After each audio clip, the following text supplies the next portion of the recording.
Arenas. Arenas to Bolaño. Before we continue tonight's discussion, I want to call your attention to the exhibit, A Matter of Time. It's not a matter of time. It's a matter of, let's give it the exact correct title. The Matter of Time. I knew I was off by an article. The Matter of Time, curated by Olga Aft and Howard Combs with the cooperation of Adam Woodward. Now, this art exhibit ran in tandem with our panel last Saturday on Time, which was a fantastic panel, and all of our art exhibits are constructed around the panels that we have. So when you come to those pages, you really take a look at them because they're conceptually, they're not just gratuitous, but they are related to the ideas that are propagated here at the center. Now, this Saturday, the 12th, we're presenting a panel called Love and Pleasure in the Age of Electricity, and it's tied to Sarah Rule's play at Lincoln Center in the next room, and we'll be having a distinguished panel discussing the advent of the vibrator in the 19th century, but other issues attendant to come back, obviously. And then on the 19th, we conclude with reading and creativity. Now, you may have noted that from our site that we have received grants from the New York State Council on the Arts in poetry and in music, from the Templeton Foundation, from the Leon Levy Foundation, and from the Department of Cultural Affairs. But we really need the help of private donors. We've gotten an enormous outpouring of support from people who come to Philippines, but our survival is incumbent upon all those who really love Philippines, contributing either in small ways or if they're capable in larger ways. That's what keeps us going. Most of the grants that you can get for an institution like ours are program-oriented, so they don't cover operating expenses. And that's why we need your help. Keep our doors open. And now I'm pleased to present my very dear friend, Jaime Manrique. Jaime Manrique is a Colombian poet, novelist, essayist, and translator who's written in both English and Spanish, and whose work has been translated into many languages. Among the publications in English are the volumes of poems My Night with Federico Garcia Lorca, Tarzan, My Body, and Christopher Columbus, the novels Colombian Gold, Latin Mood in Manhattan, Twilight at the Equator, and Our Lives Are the Rivers, and the memoir Eminent Maricón, Arrhenius, Lorca, Puig, and me. His honors include Colombia's National Poetry Award, 2007 International Latino Book Award for Best Historical Novel, and the Guggenheim Fellowship. From 2002 to 2008, Manrique was Associate Professor in the MFA program in Writing at Columbia University. He was visiting writer in the MFA program in Writing at Rutgers University in the spring of 2009. Jaime will preside over tonight's discussion and introduce our other distinguished guests. Take it away. Do I have to get up to introduce Laura? You have a Okay. mic here, but if you want to come up and read at any point, you can, actually. Okay. So can you hear me? So it is my great pleasure to introduce to you Laura Healy, the translator of The Romantic Dogs, the wonderful volume of poems by Roberto Bolaños. And she's also a translator of Tres, a new collection that hasn't been published yet. She has also translated Germán Carrasco, Gioconda Belli, Eduardo Mitre, and Ida Vitali. And her translations have appeared in Harper's, The Believer, The Nation, and many other journals. She's currently a PhD candidate in Romance languages and literature at Harvard University. So anyway, I'll talk a little bit about how this evening came about.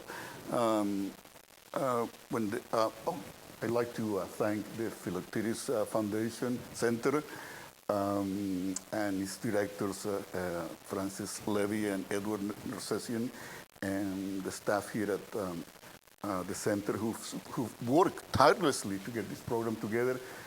All of you, of course, for coming here tonight, and Laura Healy for accepting the invitation. I think it was about something like maybe close to a year ago that Francis mentioned the idea of doing an evening of Latin American poetry in translation. And so I had just finished reading The Romantic Dogs and in Laura's translation, and I love the book so much. I really didn't know the poetry of Bolaño. I had heard a lot about it, and actually friends of mine in Latin America, poets, have said if he had not written anything but poetry, he would still be a great writer.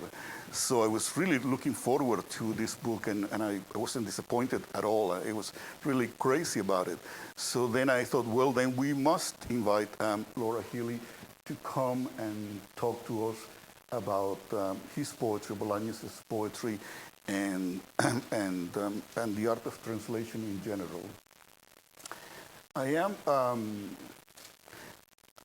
I'm not really a translator, I'm sort of an amateur translator, but I've been, translating for, something like 30 years. I'll talk a little bit first about my relationship to the craft of translation. I started translating poetry into Spanish in my early 20s. I was trying to write poetry. I was writing poetry, but my poetry was truly awful. And so my friends kept saying, no, Jaime, please don't. Not another one of your poems. Don't show it to me. And so I felt so discouraged. And so I thought, no, I know that I can write poetry. So what happened was, I fell in love with the work of many American poets who were prominent at that time, especially the extremists, Sylvia Plath, Robert Lowell, and Sexton, John Berryman. And I started translating them into Spanish. And to my surprise, when I sent them out to publications in Latin America, they were immediately published.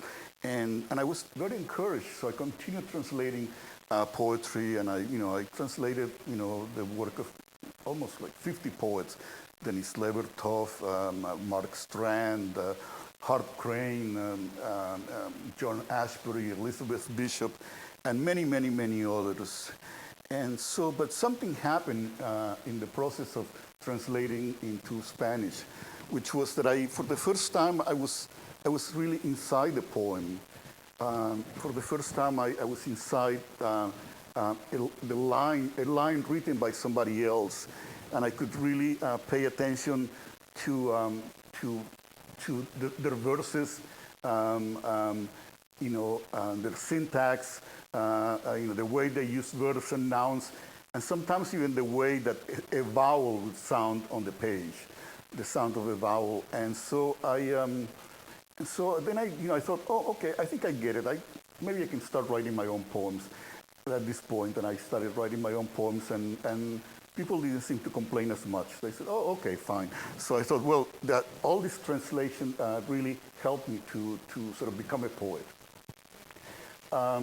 So for many years, I kept translating into Spanish. But eventually, I settled here in New York. And then I started writing in English, which is something I've been doing for the past 20 years or so. And at some point, maybe 10, 15 years ago, I decided to, there was the work of friends of mine in Latin America whose poems I loved, but they were unknown here in this country. So I thought, well, maybe I can try translating them into English. So that's how I began, with the help of friends. I translated one poet, a few poems by one, and then another one, and then another one. And most of the translations I've done, I must say, have been work that have been co-authored by other poets. Even though I have also done translations that that are completely my own. So I started translating from Spanish, from English into Spanish, and then more recently I have started, translating from, Spanish into English. So it's been sort of a process, back and forth, and both ways.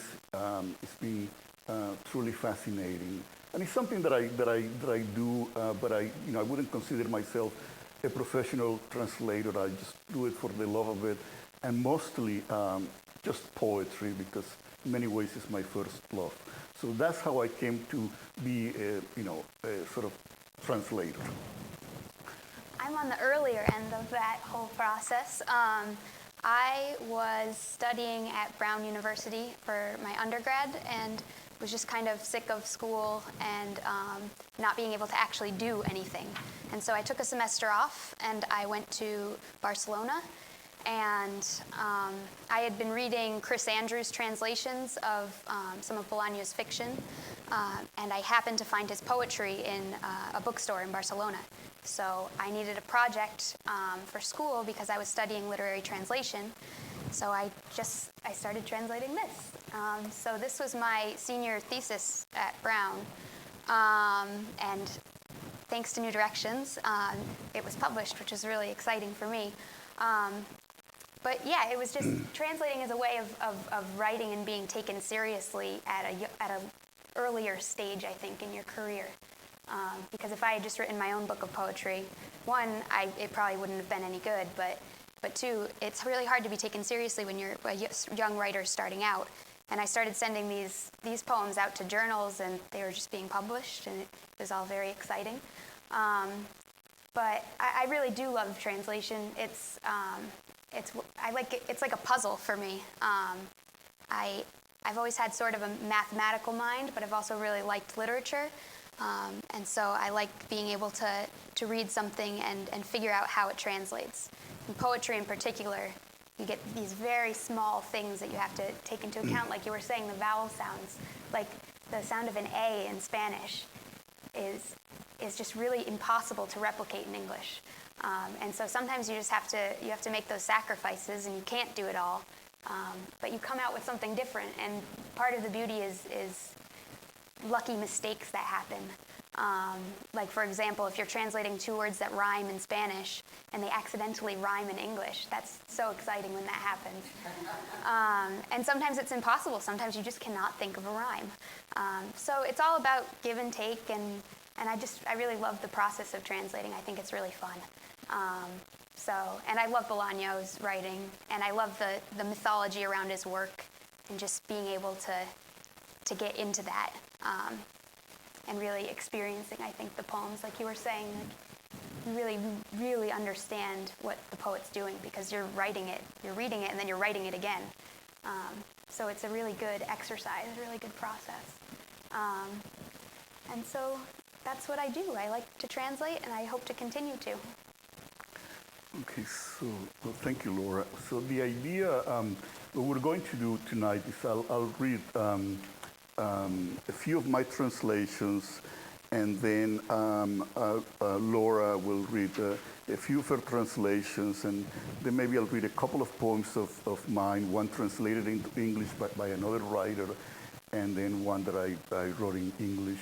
And then we'll open it to the public. The idea is to have a dialogue on poetry and translation and translators. So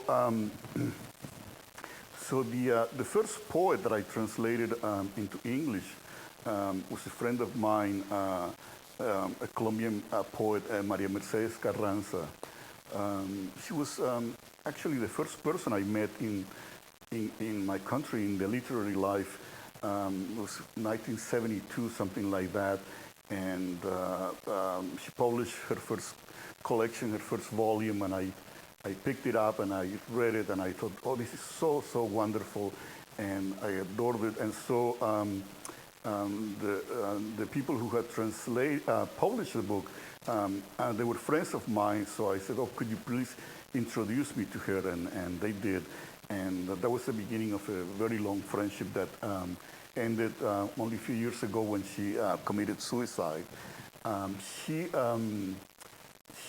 was also the director of Casa José Asunción Silva in Bogotá, which is the sort of the poetry house of Colombia. And she was very much an activist. She brought poetry to the to the poor neighborhoods of Bogota and had people teach workshops in those neighborhoods.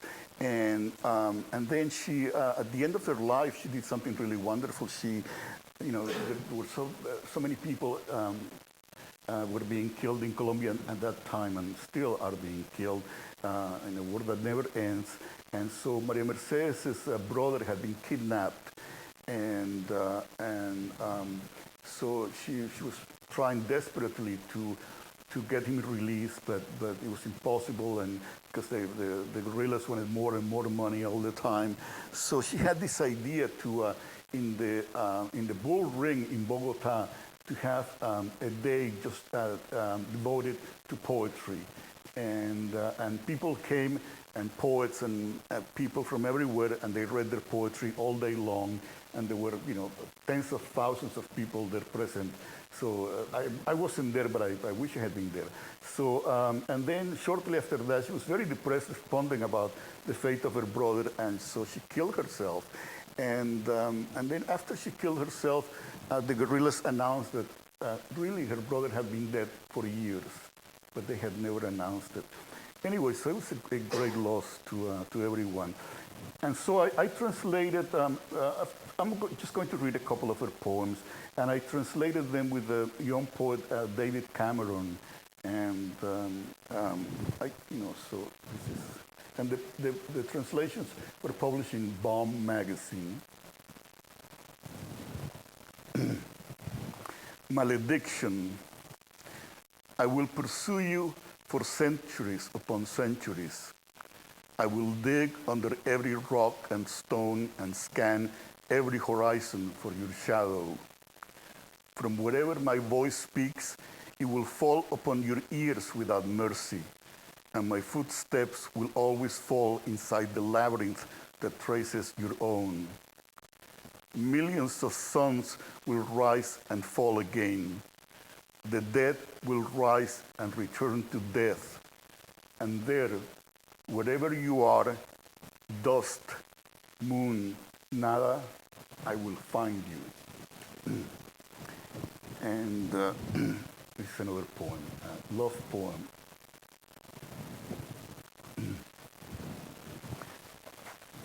Outside the wind, the streets smell of metal. Once inside, she abandons everything she's wearing, starting with the smile and the pocketbook. She erases all the faces she's seen all that day, the missed connections, the faint serenity, the sickly sweet taste of having done her a duty. She undresses herself as if to touch all the sorrow that is in her flesh. Once she finds she's naked, she searches herself for her animal scent. She crouches and lies in wait. She begins a long, tender confidence. She demands answers. Perhaps her eyes have glazed over. She spreads her knees apart and devours herself like a wolf. Outside, the wind, the streets smell of metal. And this is another one of the translations. Through a dreamlike light in blue bedroom's curtain drawn in the middle of the afternoon, he approaches the bed. In these moments, his body is immense. Only the body exists. I could repeat the words we pass between us, the skin that melts away, the sweat.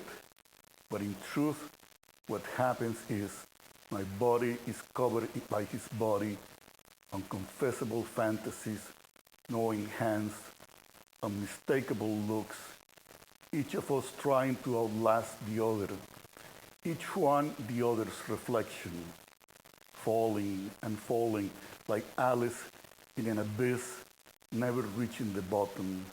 And like Alice, we suddenly stop. We stop suddenly.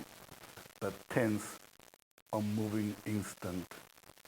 The mirror shatters when I hear him saying, "Was it good for you too, my love? Then I remember to get up and busy myself, turning on the lights throughout the house. Anyway, so she was, I think, in her early 50s when she died, and then I don't know, but would you like to read a couple of your translations, and then so maybe we'll go back and forth? Sure. Yeah, it's that might be a little more. You think so? Yeah. Is that okay? Right. Okay. Sure. Okay. So I wanted to start by talking about Bolaño's youth and how he got into poetry. He was born in Chile, and when he was about 15 years old, he moved to Mexico City with his family. Because the Pinochet regime was just about to begin. They sort of sensed what was coming, and they got out of there. So he lived his teenage years in Mexico City. He dropped out of high school, and because he says that he was dyslexic, so it probably had a lot of trouble keeping up. Doesn't mean he wasn't intelligent. He basically just went home and read books, and he just read more books than I can ever imagine reading. And in all of his fiction and poetry, he just lists authors and authors and authors that he's read. It's really unbelievable. And he has an entire collection of essays, which I think is going to be translated soon, just about different writers, and old writers, new writers, Americans, French writers, Latin American writers. He was just a reader. He loved to read. And when he was in his early 20s, along with some friends of his, he started a poetry movement. They decided that they were going to reinitiate the vanguardias of the 1920s, and they were going to have their own poetic movement in Mexico City, which was a much smaller city at that time. And so this group, they would go to the poetry readings of, most specifically, Octavio Paz, and they would just mess with them. So they would sit in the audience, and as the established poets were giving their readings, they would throw things at them, they would yell things out from the audience, because their whole goal was like to mess with the establishment and to just live poetry and have poetry be this youthful, exuberant thing. And so it's really fun reading stories. Carmen Buyosa has a great article about that time period. And anyway, so I've been sort of interested in infrarealism, which is their poetic movement. And one of the other founders of the movement was Mario Santiago, who is Bolaño's best friend. So maybe I'll start by reading a poem by him, and then we can move on to Bolaño later. So I brought this just to show, and it's from the library, and I'm not allowed to take the cover off. But this is the first collection of poems published by the Infrarealists. Bolaño was the editor. He got together poems from all of his friends. Mm-hmm. They put them in this little collection. They were about probably 22, 23 years old at the time. And so there's Roberto Bolaño, there's Mario Santiago, there's Bruno Montané, who is another one, also Chilean. So it's really interesting to read this because it's a little piece of history. And anyway, I'm going to read a poem by Mario Santiago. It's called Howl of the Swan. Crammed in the halls of the Sphinx Hotel, man is a temporary being and contingent, tossed between two nothings, bound to his own perception, adorned by chance between moon and buttocks, sewn to the hook of his spirit, and dripping body far and wide. In the infinite concentration camps, Nadir and Zenith, that's his sign. The gallows carved into his gizzard, the charred face still vomits brilliance. Man is a moral but stringent king, estranged butterfly, bat breaking the satchel that transports his asphyxiated conception. He was born as a drop from the sky, and as joint pain from the bone. Horseshoe abyss between mountains, constellation feast of red ants, wingless kiss at the river's end. Man is a celestial being, starred syntax, the heart's desire, which, rumbling, pours out and stops, underlining his eyelids with vertigo. Drowning the ghost of explanation in semen, now and forever. The path is forged. Start convulsing. The laws of space finish off. With suicide, the time ulcer destiny causes at its helm. Callot is to live, and getting shocked is crude. The light penetrates itself, under the saturated bridge of electroshock. Death is the fire that renews the coarse grime of the saucepan. Death isn't death. Its eternal scar flowers, like the voice of childbirth, or like voice, simply. Like the flower of voice. Here, you is I. She picks up the mousetrap and the mouse. A mouse is created, babbles Genesis. The canteen of its belly was dripping little lizards. Fly down, his unreal banquet. The hypotheses are shown to be savoring themselves. André Breton eats poo. Being is nourished by non-being. The octopus in the cobra fuck exploding. Face chaos. Mythology is real and it's blowing. Right now, an equation stood it up. From the earthly days to beyond, a mandrake transforms its venom into the scent of a woman, flagrant. Stellar volition twists words. You sit and chew the echo. It's film of the century, filmed and sweated in the strip club, dawn of laughter. Now it is March, high month of magic.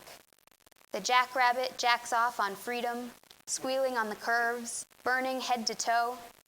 Essence has undressed, shouts the John, while two lobes launch their fluid in the very crater of a corner. Today, yesterday, and forever.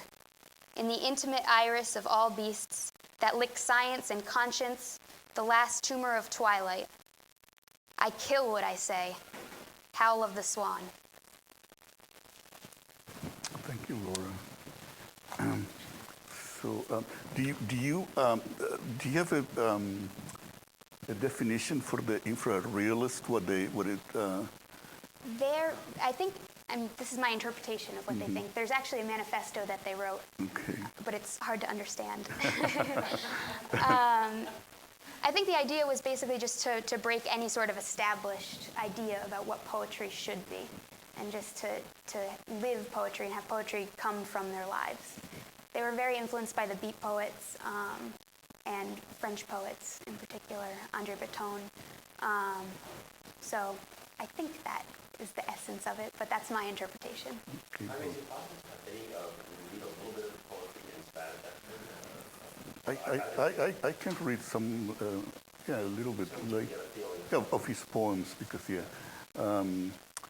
well, the relationship of audiences to poetry in Latin America are very, sort of very different to how people react to poetry here in Colombia, in Medellin. There is an annual poetry festival, and they invite poets from all over the world, and it's also held at the soccer stadium, and so thousands and thousands and thousands of people go for 3-4 days to listen to poetry in all languages.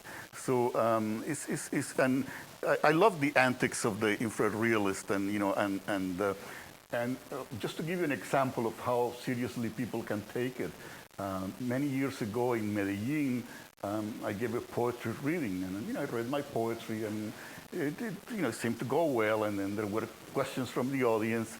And so somebody in the back of the got up and he said, what do you think about the surrealists today?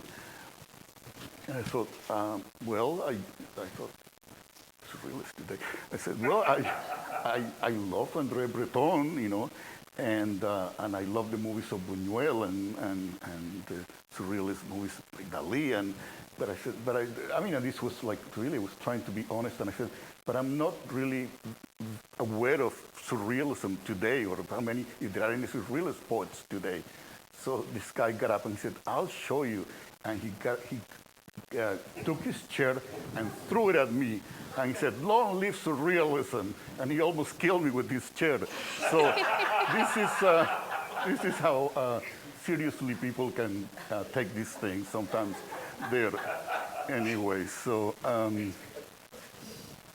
And I think this is the kind of stuff that the infrarealists did with Octavio Paz, which I'm glad they did. Well, I'm going to read two poems by another Colombian poet, Raúl Gómez Hattin. He was a poet of the people. He was an actor, a popular theater, and he was mentally ill. And he lived the last years of his life homeless, and he was killed in crossing a street in a hit-and-run accident by a taxi. And so, and very much he was, like a mad person, a homeless person. Anyway, so these are a couple of poems I co-translated with the poet Dean Costos, and also were published in Bomb magazine. And so this one is called, in the mental wards, the worst ones are the nuns, more violent than hypodermic needles, than fever and madness. The nun is a quiet gorgon. In the mental wards, when I cry, the nun laughs. I could say the nun is neither evil nor good. She simply hates all that moves, all that lives, all that has a heartbeat, all that is not her dead God. And this is another, and actually he has a wonderful, one of the best collections of poetry I've read in Spanish in the last century that I wish I had translated from that, but I eventually I'm going to try to do that. This is another poem. His old friends are bitter that despite the ups and downs of life, he has never abandoned the adventure of being a poet who writes. They find it peculiar he doesn't live in wards or hasn't died in jails, and they miss him. They're all winners in prestige and gold. What is it about poetry that incites a kind of avarice? The doctors and sad businessmen bite the deaf anger of feeling anonymous, blind to themselves and to the uncharted world of spirit. I take pleasure in knowing they envy me. So that was Raúl Gómez Hattin. Would you like to? Sure. Let's see. So I left off with Bolaño in Mexico with the infrarealists. He briefly went back to Chile after before the coup, and he really wanted to help build socialism in the country. That was the idea, but then the coup happened and he got thrown in jail. He was only in prison for about 5 days, but the length of time kept expanding as he was trying to get his books published, because people wanted to have this idea of him having been in jail for a long time and this political fighter, Latin American. So he talks about it in some of his interviews and essays about how it went from being 3 days to 10 days to 3 months. But really, he was only there for a very short period of time. Afterwards, he went to Europe. He ended up traveling around Europe and settling in outside of Barcelona. He lived in Barcelona for a while, and then he got married and lived in Blanes for the rest of his life. While he was there, he started working odd jobs, and he kept writing. He was always writing, always reading. And he was able to make money off of his writing by submitting to these contests that they have in Spain. So each little part of Spain has their own literary contests every year. And he would submit the same stories to all of them, and he would make a lot of money doing that. Sometimes he would change the title and submit it to a different contest. But eventually he was able to actually make money off of his fiction. And so he always considered himself a poet first and foremost. But once he started having children and he had a family to take care of, he really started focusing on his fiction, which is how he became so popular. And like you said, if he had never written fiction, he still would have been a great poet, but his poetry often gets overshadowed by the greatness of his fiction because it's really phenomenal. Anyway, so he was in Spain, and this book was published fairly recently in 2006 in Barcelona. Bolaño died in 2003, and actually I didn't mention this, but Mario Santiago died in I think 1996 or so. What did he die of? He was hit by a car also, Oh, wow. oddly enough. So it was just a freak accident.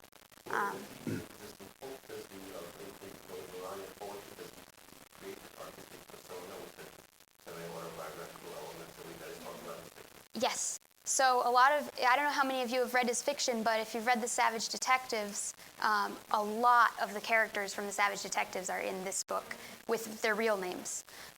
So in the book, he's Arturo Bolano. In here, he's Roberto Bolaño. In the book, there's Ulysses Lima, who is Mario Santiago. So I guess I'll read some of the poems that Bolaño writes in here that have Mario Santiago in them as a sort of segue, because he's a recurring character in this book. Which you have for sale. Okay. So this also has another character from The Savage Detectives, and I can't remember what his name is in The Savage Detectives, but maybe you'll recognize him. This is called Visit to the Convalescent. Beautiful. It's 1976, and the revolution has been defeated, but we've yet to find out. We are 22, 23 years old. Mario Santiago and I walk down a black and white street. At the end of the street, in a neighborhood straight out of a 50s film, sits the house of Darío Galicia's parents. It's the year 1976, and they've trepaned Darío Galicia's skull. He's alive. The revolution's been defeated. It's a nice day, in spite of the storm clouds advancing slowly from the north, crossing the valley. Darío receives us reclined on a divan. But first, we speak with his parents, two people getting on in years, Mr. and Mrs. Squirrel, who, from a green branch, suspended in dreams, contemplate how the forest is burning. And the mother looks at us and doesn't see us, or sees things about us we don't even know. It's 1976, and even though all the doors seem to be open, in fact, if we paid attention, we'd be able to hear how one by one the doors are closing. The doors, plates of metal, reinforced iron grills, one by one they go on closing in infinity's film. But we're 22 or 23 years old, and infinity doesn't scare us. They've trepaned Darío Galicia's skull, twice, and one of the aneurysms burst in the middle of the dream. His friends say he's lost his memory. And so Mario and I push our way through Mexican films from the 40s and arrive at thin hands resting on his knees in a gesture of placid waiting. It's 1976, and it's Mexico, and his friends say Darío has forgotten everything, including his own homosexuality. And Darío's father says that all bad things happen for a reason. And outside, it's raining buckets. In the tenement's courtyard, rain sweeps the stairs and hallways and slips away through the faces of Tintan, Resortes, and Calambres, which cloak in semi-transparency the year 1976. And Darío begins to speak. He's touched. He's happy we've come to visit him. His voice, like a bird's, shrill, a different voice, as if they'd done something to his vocal cords. His hair is growing back, but you can still see scars from the trepanation. I'm doing well, he says. Sometimes sleep is so monotonous. Corners, unexplored regions, but from the same dream. Naturally, he hasn't forgotten that he's homosexual. We laugh. Just as he hasn't forgotten how to breathe. I was on the verge of death, he says, after pondering it a while. For a moment, we think he's going to cry. But it isn't he who cries, and it's not Mario or I. Nevertheless, somebody cries as darkness sets in with inaudible slowness. And Darío says, the ultimate trip, and he speaks of Vera, who was with him in the hospital, and of other faces that Mario and I don't know, and that now he can't recognize either. The black and white trip of 40s and 50s films, Pedro Infante and Tony Aguilar, dressed like police, traveling through the infinite Mexican dust on their motorbikes. And someone cries, but it isn't us. If we listened carefully, we'd be able to hear the slamming doors of history or destiny. But we only listen to the hiccups of someone who's crying somewhere. And Mario starts reading poems. He reads poems to Darío, Mario's voice so pleasant while rain falls outside the rain falls, and Dario whispers that he loves the French poets. Poets that only he and Mario and I know of. Boys from the then unimaginable city of Paris, with eyes bloodshot from suicide. He loves them so much, in the way I loved the streets of Mexico in 1968. I was 15 years old then, and I'd just arrived. I was a 15-year-old emigrant, but the first thing they'd tell me, the streets of Mexico, is that there, we're all immigrants. Immigrants of the spirit. Ah, the beautiful, the never over-considered, the terrible Mexican streets hanging in the abyss, while the rest of the world's cities are drowning in uniformity and silence. And the boys, the brave homosexual boys, stamped like phosphorescent saints for all these years, from 1968 to 1976, like in a wormhole, the opening that appears where you least expect it, the metaphysical grave of gay adolescents who face up, bravest of all, to poetry and adversity. But it's the year 1976, and Dario Galicia's head has the indelible marks of a trepanation. It's the year before goodbyes, that advances like an enormous drugged bird through the dead-end streets of a neighborhood frozen in time. Like a river of black urine that circles Mexico's main artery, river spoken of and navigated by Chapultepec's black rats, riverward, the liquid ring of neighborhoods lost in time. And even if Mario's voice and Dario's current voice, shrill as a cartoon, fill our adverse air with warmth, I know that in the images we ponder with advanced piety, in the transparent icons of the Mexican passion, lie crouching the great warning and the great pardon, that unnameable thing, part of the dream, that many years later we will call by various names meaning defeat. The defeat of true poetry, which we write in blood, and semen and sweat, says Dario, and tears, says Mario, though none of us is crying.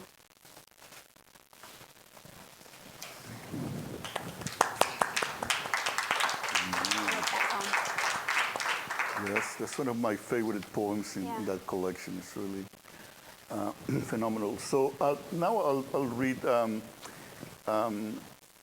couple of poems by translations of Reinaldo Arenas' poetry. Reinaldo Arenas was well known for his novels, really all over the world. He had been translated into something like 20 languages. Before he also killed himself. He had AIDS, and his autobiography, which was published posthumously, was made into a very well-known film by Julian Schnabel, Before Night Falls. So I don't know if some of you have seen it. Anyway, Reinaldo, he also was a poet, and I think he was a very wonderful poet. And you know, it's curious because he, like Bolaño, who loved poetry so much, Reinaldo also loved poetry, and Bolaño, I think, really thought of himself primarily as a poet, no? And as did Reinaldo, you know, and as Borges did too, because I remember meeting Borges towards the end of his life, and I said, Borges, what means the most to you, your poetry and your fiction? And he said, my poetry, of course. And so, but they're all known for their fiction or their nonfiction. So, and Reinaldo, the only book of his poetry that has come out in English was a book called El Central, which is an epic poem about, it was published by Avon Books back in 1981, I think, or 1982, 1981. And it's about the history of Cuba, the history of slavery and the sugar plantations and the mistreatment of the slaves. And it's a very wonderful book. I really recommend it, and very adventurous and innovative because it's part of fiction and part prose and part poetry, and it's really phenomenal. But he also left a book of poems called, in Spanish, The Will to Live Manifests Itself, which has never been published in English. And we were very good friends. You know, he lived around the corner from me. At that time, I was living, when I knew Francis, on 8th Avenue and 43rd Street. And right in the heart of Times Square, and Reinaldo lived around the corner. And when he first arrived in New York from Cuba, of course, as part of the Mariel boat lift, and we became friends because we had the same agent and we had many things in common. So, these poems were published in The World, which is a publication of the St. Mark's Poetry Project. And these translations I did entirely on my own. Okay, so voices. We came by air, we came by sea, we arrived tied to a car's seat, arrived clutching the wheel of a plane. We left dodging sharks and coast guards. We left drilling a hole in the air, left holding onto a comet's tail. We arrived swimming, vomiting out our guts out, our lungs collapse, our bones scorched, dehydrated. The others are lost on the floor of the sea and condemn our escape, secretly, desperately hoping to follow in our steps. This is, Reinaldo was arrested in Cuba and he was in prison, in El Morro prison. A couple of these poems were written while he was in prison. And his manuscripts were confiscated and destroyed. And so that was part of his struggle there. When they informed him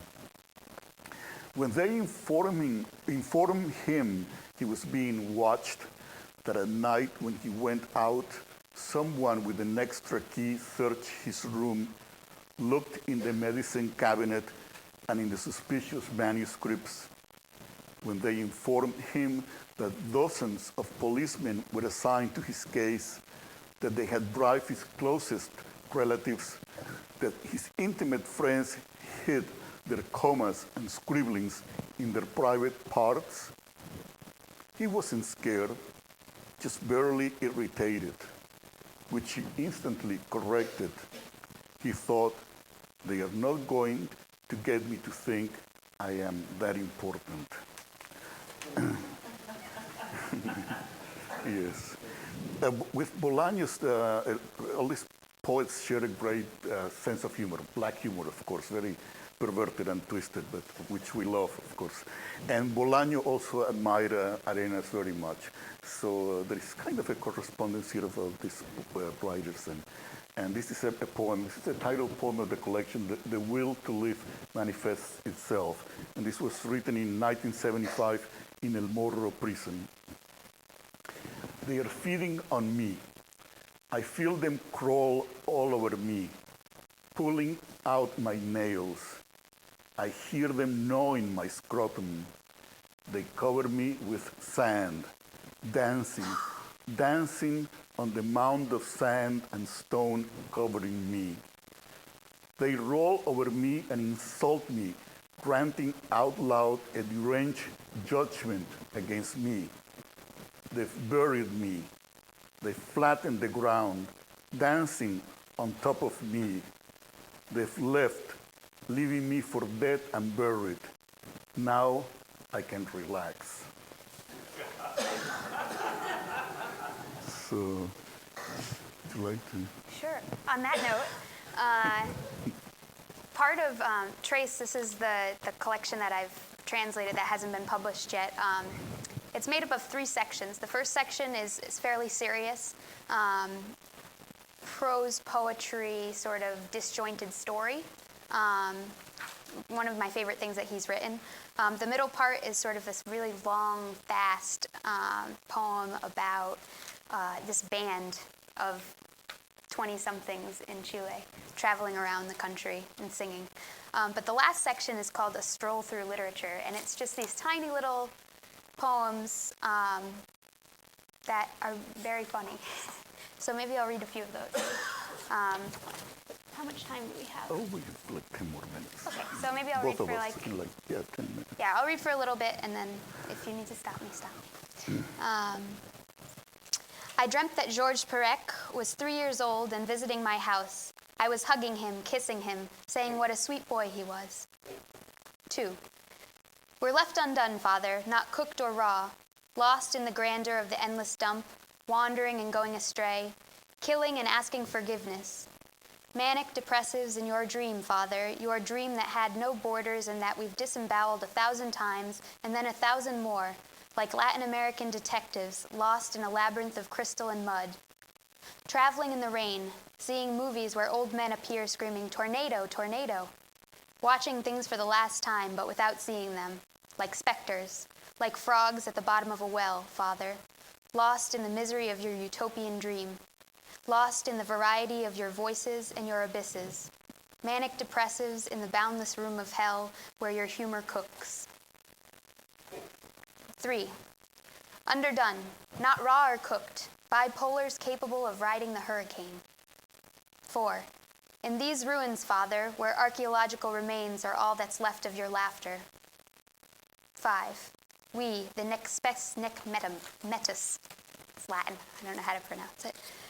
Okay, I'm going to skip ahead a little bit. 8.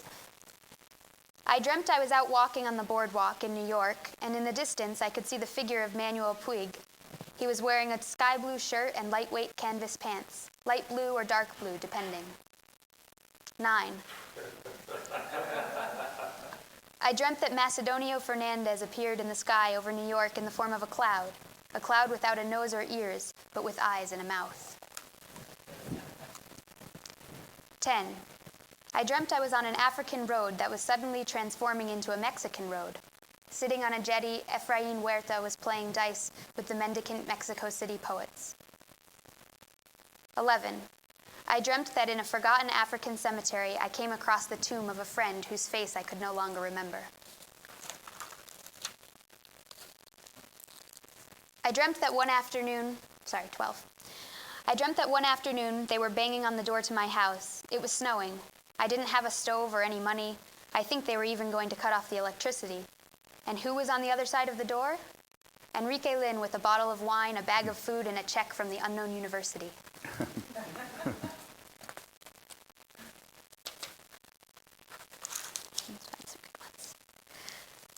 I dreamt I was dreaming. We'd lost the revolution before launching it, and I decided to go home. When I tried to get in bed, I found De Quincey sleeping. "Wake up, Sir Thomas," I was saying. "It's just about morning. You have to go." As if De Quincey were a vampire. But no one was hearing me, and I was heading back out on the dark streets of Mexico City.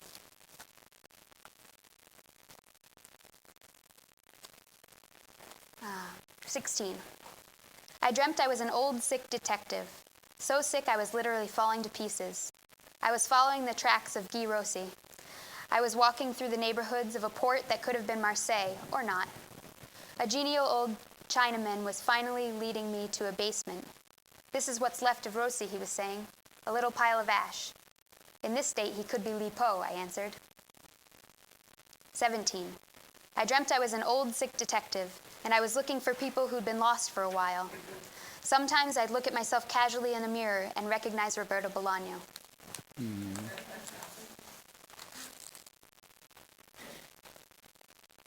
18. I dreamt that Archibald MacLeish was crying, just 3 tears, on the terrace of a Cape Cod restaurant. It was after midnight, and even though I didn't know the way back, we ended up drinking and toasting the indomitable New World. 19. I dreamt of carcasses and forgotten beaches. 20. I dreamt that the corpse was returning to the promised land riding a legion of mechanical bulls. 22. I dreamt I found Gabriela Mistral in an African village. She'd lost a little weight and picked up the habit of sleeping on the floor, sitting with her head on her knees. Even the mosquitoes seemed to know her. 23. I dreamt I was coming back from Africa on a bus full of dead animals. At some border crossing, a faceless veterinarian appeared. His features were like gas, but I knew who he was.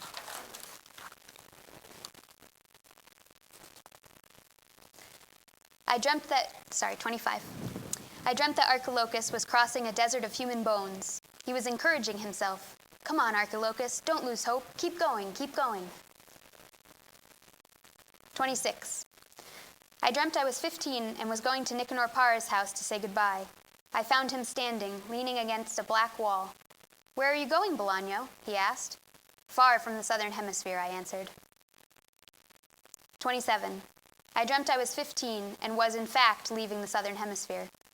When I put the only book I had, Trilce by Vallejo, in my backpack, the pages went up in flames. It was 7 p.m., and I chucked my scorched backpack out the window.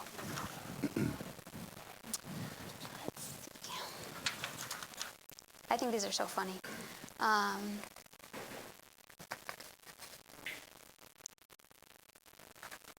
Okay.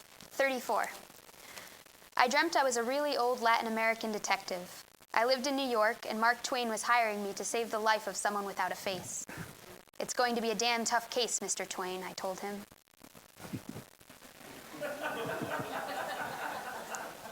35.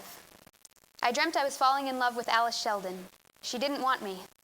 So I tried getting myself killed on 3 continents. Years passed. Finally, when I was really old, she appeared on the other end of the boardwalk in New York, and with signals, like the ones they use on aircraft carriers to help the pilots land, she told me she'd always loved me. 36. I dreamt I was 69ing with Anais Nin on an enormous basaltic tombstone. 37.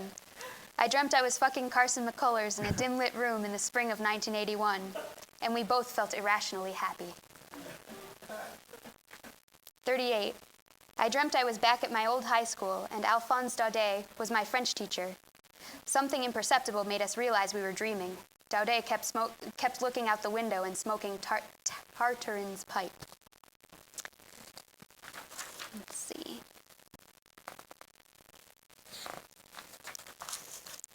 There are lots of them. Okay.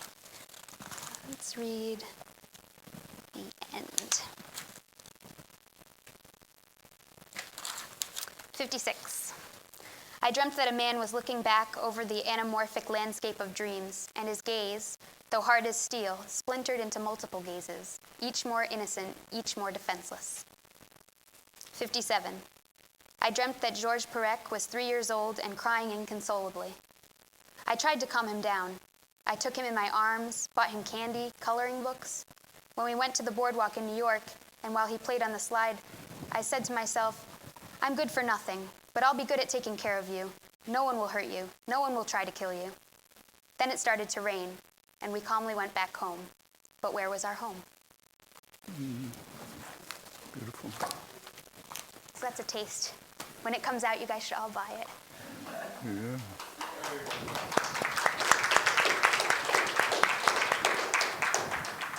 So, I don't know, I'll end my segment with, I don't know, so I talked a little bit about how poetry, translating influenced me and translating poetry, and eventually I've started writing poetry in English in the last few years, but I still write poetry in Spanish.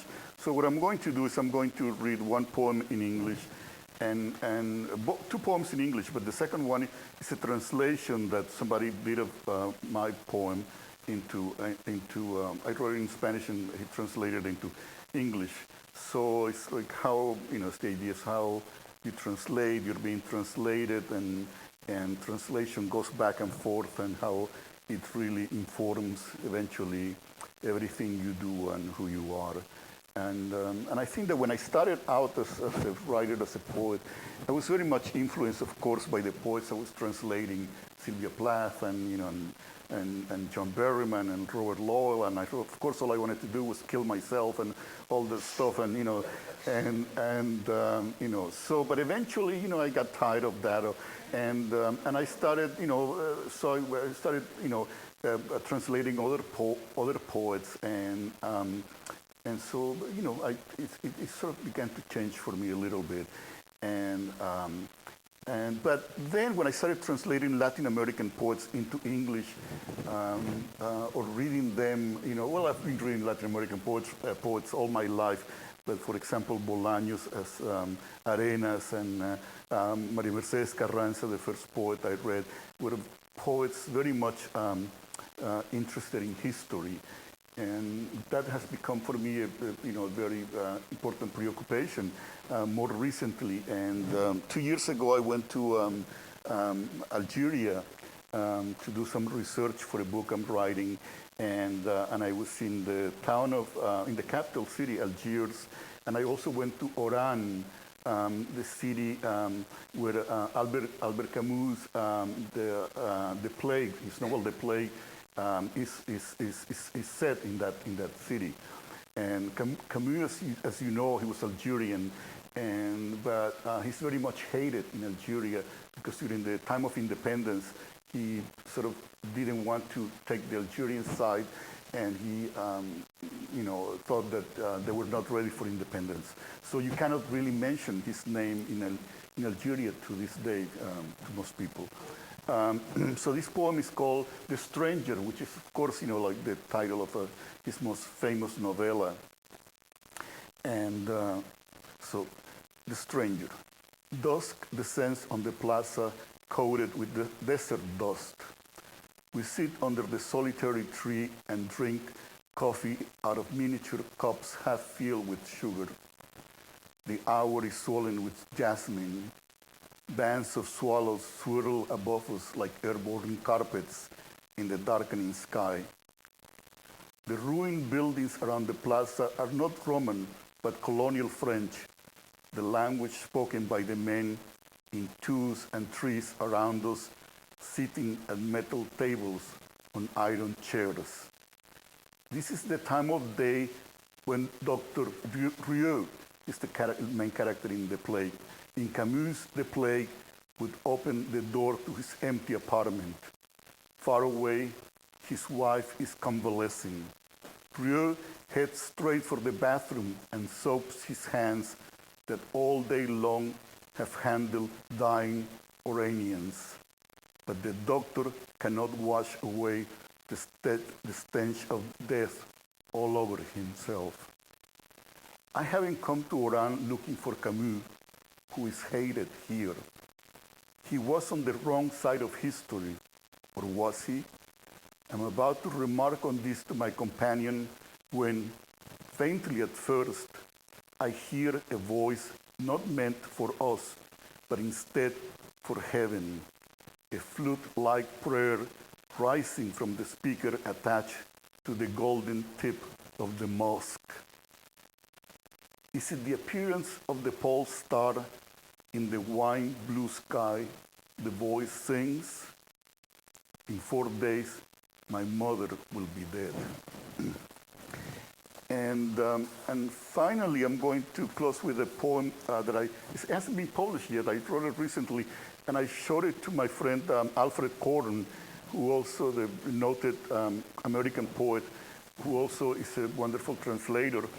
And I said, oh, let me translate it. And I thought, go ahead. And so, my poetry has been translated by several translators, Eugene Ritchie and Margaret Sayers Peden and Edith Grossman and Alfred. And so, the whole idea of translation keeps going. So this is a very recent poem called The Patio of the House on 58th Street. And this is Alfred's translation. In my mother's room, one window looked out over the alley where we raised ducks. The other opened on the patio with its plantain trees and yuccas where chickens, doves, and rabbits were being fattened for our table. At the back of the patio, above the high wall, clumps of branches spilled over from mango and orange trees belonging to our neighbors on 57th Street. I remember my mother propped in the window, looking at the patio's black sand, like some Tahitian woman Gauguin had painted, her glowing eyes hypnotized by the dark jungle where the wild cat from her childhood roamed during the night. She rested her hands on the window frame so that breezes could dry the pink varnish she just applied to her nails. It would be around 4 o'clock, a dead hour, halfway between daylight and the approaching darkness. It's a dark and freezing night in New York, I sit myself down facing the window of time in order to see what my mother can no longer see. Before me opens the long road of our lives, the stations and stops of trains and buses where we get out, at the houses where we lived, other patios with different fruit trees and animals. And I contemplate with weakened eyes my mother's final destination, hers, not mine, because my eyes can only see the past, not the dark current of time as it swallows us up. Thank you. Thank you. One thing in Spanish. From Bolaño? Yeah. Would you like me to? Yours. Sure. Oh, I don't have anything of mine. Okay, what about, just to give a feeling that, Yeah, very short one, yeah. Yeah, let me see. Anyway, I love this book. I really recommend it, and I've recommended it too. Except my poet friends, they all go, oh, he's a novelist, he's not, And I say, well, he's a really great poet too, so you should read it. But let me see. I'll read one that is not too long, El Burro Atole. Some of them are very musical and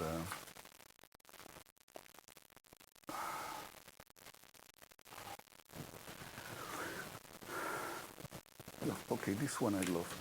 And I think it's Rayos X.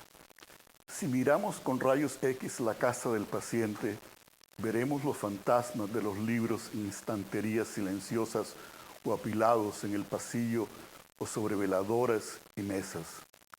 También veremos una libreta con dibujos, líneas y flechas que divergen y se intersecan. Son los viajes en compañía de la muerte. Pero la muerte, pese al soberbio aide-mémoire, aún no ha triunfado. Los rayos X nos dicen que el tiempo se ensancha y adelgaza como la cola de un cometa en el interior de la casa. La vida aún da los mejores frutos, y así como el mar prometió a Geoffrey Rudel la visión del amor, esta casa cercana al mar promete a su habitante el sueño de la torre destruida y construida. Si miramos, no obstante, con rayos X el interior del hombre, veremos huesos y sombras, fantasmas de fiestas y paisajes en movimiento como contemplados desde un avión en Barrena. Veremos los ojos que él vio, los labios que sus dedos rozaron, su cuerpo surgido de un temporal de nieve, y veremos el cuerpo desnudo, tal como él lo vio, y los ojos y los labios que rozó, y sabremos que no hay remedio. X-rays. And there is a lot of rhyme in this poem in the Spanish. It's very beautiful, yeah. So, for a few minutes, if you have any questions, Laura will be happy to answer them. And, if you... And you too.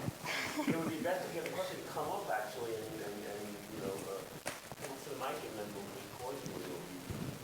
You'll live on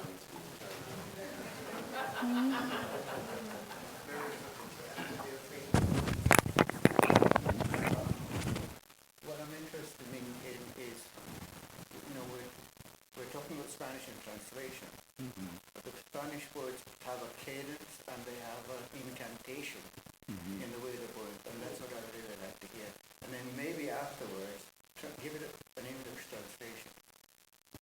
Because, I lived near Guatemala, and about every morning at 8, the Spanish poets would come on, and they would read for an hour.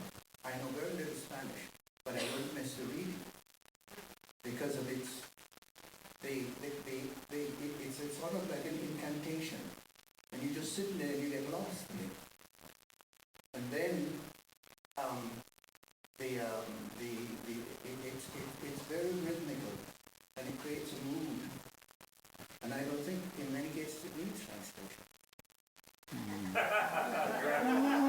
I agree with you. I mean, I think that poem I read, Rayos X, I mean, that poem to me is, if I didn't know Spanish, I would still feel moved by the rhythms in it, and the feeling in it. And so, yeah, I agree. It's much more important in Spanish poetry, I think, because it's much more romantic. And also, I think in Spanish there are only 5 vowel sounds. In English we have about 23. So it gets that rhythm. It's so great. Like there's one line in here. He says, let's see if I can remember it. Dejarás atrás las imágenes del dolor y del laberinto y olvidarás. And it's like and it's so beautiful, and it's just impossible to imitate. But I tried anyway. You'll leave behind the images of pain and of the labyrinth, and you'll forget. What is the reason for the tremendous popularity of the movie? Like when the 100,000 or whatever people came to the soccer stadium. I mean, it reminds me of what they said about poetry in Russia. Summertime, poetry vital in Russia. But what is it in Latin America? It's not prohibited. What makes is it when you're talking about the music? What's what makes it? We don't have 100,000 people coming to the poetry here in America. I don't know. I have no idea, but I don't. There is. I would say there is a tradition of respect for the poet that doesn't exist here. I mean, people here admire poets, and in this country there are so many great poets, and they're very popular. And when they give readings, lots of people go. But in Latin America, I think that a poet is a great man. It's like sort of like a leader or something. Parra, Borges, Paz, all this, Neruda. I mean, Neruda was as famous as the most famous soccer player in Maradona or something. So they have a place in society that they somehow they don't have here. I think. I think that's true. Yeah. And I think they're probably more interrelated with politics. I think originally, Jefferson was a poet in a sense, but I think America sort of lost that. Whereas I think that Latin Americans, and you might disagree, but they've carried that on a lot. So if you think about like Cortázar was a diplomat, and they send their poets and their writers, their cultural attachés, they send them out into the world because these are the people that they're proud of. And so I think that we don't really have, culturally, we don't put as much emphasis on it. Yeah. I really want to hear a little bit about madness. I'm a psychologist, and I often feel the need to apologize for that because, as your poem that you read noted, I think there's a certain envy with all of the creative arts that I have, at least. I think it's not just me, but psychology that we have.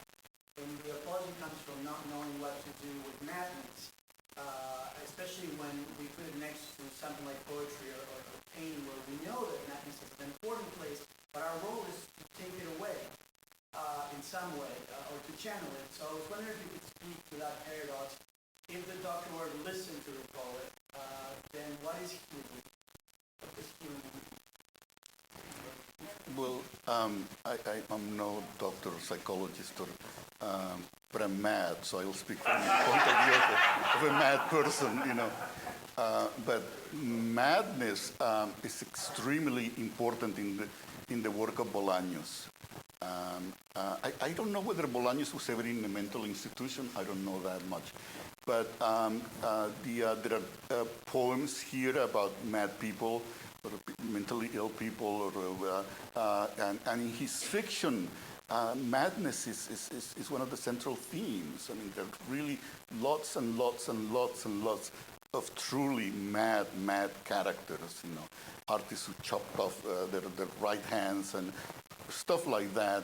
And so I think he was even if he was not mad himself, he had to be in some ways mad to be able to write as much as he did in the last 10 years of his life. I mean, even 10 writers put together couldn't write that much. So this man there was some kind of thing that was burning him that over which he had no control whatsoever. So I think that Yeah, and as we know through the history of art, I mean, so many artists, composers, painters, novelists, architects, have been mad or have been suffered from mental illness. And when I was in Algeria, one of the things that I studied in their history, they respected two people, the poets and madmen, because they thought that both were in touch with God. And so, yes? I wanted to ask you a little bit about your process when you're translating. I've done amateur translating myself. I've never shown any poetry or translated anything that deal with the anxiety of faithfulness of meaning versus the beauty of it. I actually remember reading an introduction to a translation many years ago that was from a time to say such things. It was a couplet. This translator was quoting me. Somebody knows who it is. He says translations are like women. The faithful ones are rarely beautiful, and the beautiful ones are rarely faithful.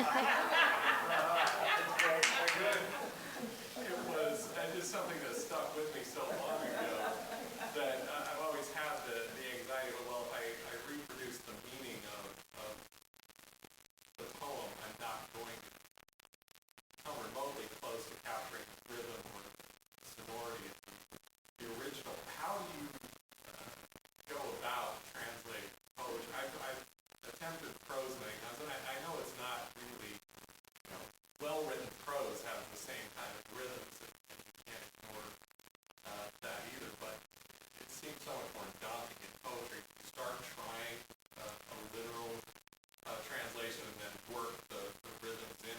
As you said, when you're dealing with different rhythmic systems, you're dealing with syllables in Spanish much more than Yeah. accents.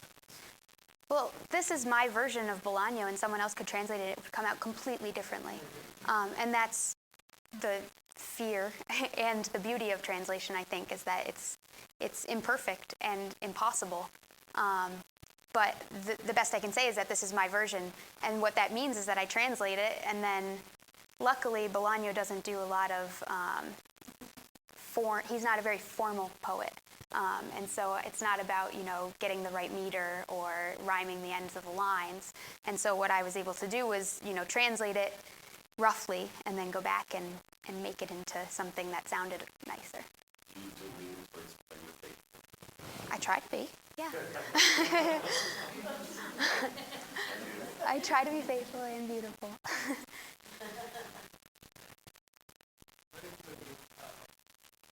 Consider translation is a mystery.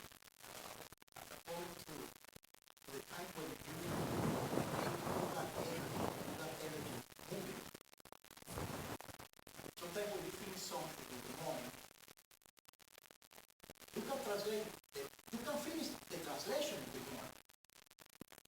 And then you try the same point, finish the translation in the evening. It's gonna be totally different. So there is a mystery behind that is beyond any expectation when you are dealing with a meaning of the language. So, and the translation could be forever. Mm-hmm. For example, you translate a poem, Jaime, when you were 22 years old. Trying to translate the same poem now that the age that you are now. They would all be cynical, the translators. Well, just as an example, this is the first edition of The Romantic Dogs that was printed when was this printed? 2008, so last year. And these are my notes written on November 15th, 2008, of all of the things I wanted to change in this translation. So it doesn't end. And it's obsessive. I did so many versions of all of these poems. Yeah, and sometimes when I'm reading them, I'm like, that's not right, that's not what I wrote, and I realize that it's what I wrote originally, and then I changed it back. And I think translation, and we have to end now because it's 8:30. But I think that translation is the universally is the best friend that literature has. Because what it does is make available into languages from languages that we don't know to us writers are very very valuable and writers otherwise we would not be reading. So I think that the translators do a great service by making the work available. And the act of translation itself, I think, is the most selfless thing, because it's not. Of course, you have your ego; you want to do it well and everything, no? But it's not about you. Ultimately, what you're doing is a tribute to the writer who is translating. And so this is. So I think in many ways it's not considered an art. It's considered a craft, but I think it is an art. And I would call it the selfless art. So, you want to add something to close? That's very nice. I think that's a good closing. But thanks for coming.